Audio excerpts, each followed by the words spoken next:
one mindset that help us to survive in worst phase of our life, या फिर जो भी अगर हम लो फेज से अगर जा रहे हैं अभी है, तो ये जो माइंडसेट है ना, ये हमें वर्स्ट से वर्स्ट सिचुएशन में एक सर्वाइवल मोड में सर्वाइव करने में और पेशेंस रखने में हेल्प कर सकता है। तो patience is the only thing. ठीक है, देखिए यहाँ पे एक होता है कि जो चीज़ें हमारे कंट्रोल में है उसके लिए हम एक्शंस ले सकते हैं, एंड देयर आर सम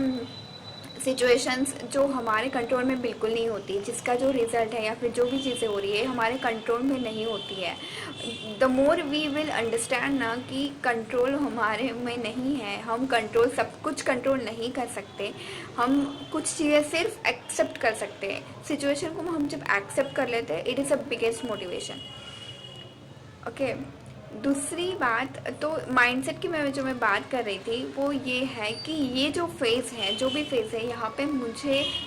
क्यों ये मुझे क्या लर्न करने के लिए आया है, क्योंकि here I am spiritually evolving. यहाँ पे मैं स्पिरिचुअली इवॉल्व ही हो रही हूँ। बस मुझे ये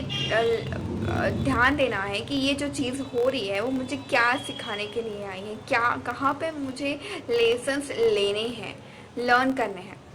दूसरी बात कि इससे भी वर्स्ट क्या हो सकता था। मतलब आप अगर ठीक है, आप वर्स्ट सिचुएशन में हो जहाँ पे आपको जैसा चाहिए चीज़ें नहीं जा रही है, आपको बहुत कंफ्यूज्ड हो, आपको नहीं समझ में आ रहा है क्या करे क्या नहीं, पर और इससे वर्स्ट सिचुएशन क्या हो सकती थी।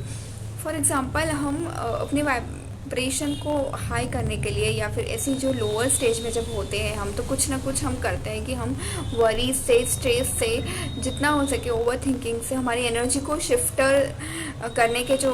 वेज होते हैं हम वो ढूंढने चाहिए to shift your energy at one particular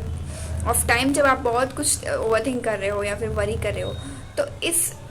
moment पे अगर जो भी चीज़ें आपको आपकी एनर्जी को शिफ्ट करने में मदद करती है, वो एक म्यूज़िक हो सकता है, फ़ोन में कोई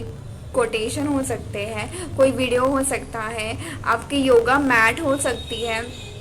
और एक बुक में जो कुछ दिया है, कुछ नॉलेज हो सकता है, कुछ भी हो सकता है। तो आप ये हम अगर ये सोचें कि ये भी चीज़ नहीं होती अगर, तो क्या होता। तो इससे हम ग्रैटिट्यूड करने लगते हैं उन चीज़ों के लिए जो भले ही आज चीज़ें मेरी तरफ से नहीं जा रही हैं, but there are some things कि जो मुझे इस चीज़ से निकलने में हेल्प करेगा। थोड़ी देर लगेगी, बट जो भी सर्वाइवल मोड में भी सर्वाइव करने के लिए, तो इस सर्वाइवल मोड में भी कुछ चीज़ें हैं जो जहाँ पे जिनकी मदद से वो फिर अगर हम 2 टाइम का जो हम प्लेट में खाना खा रहे हैं वो हो सकता है, एवरीथिंग जो भी हम उस सर्वाइवल मोड में भी यूज़ कर रहे हैं,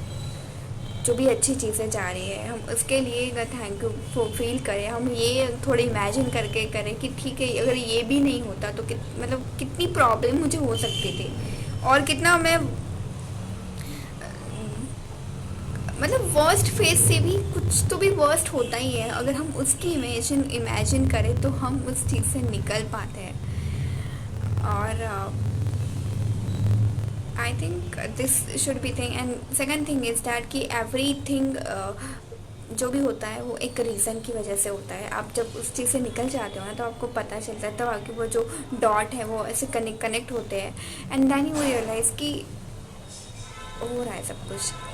एंड कभी कभी लाइफ में हमें सिर्फ पेशेंस रखने की ज़रूरत होती है कि चीज़ों को हम जैसी जा रही है उसे जाने दें और थोड़ा सा होप रखें।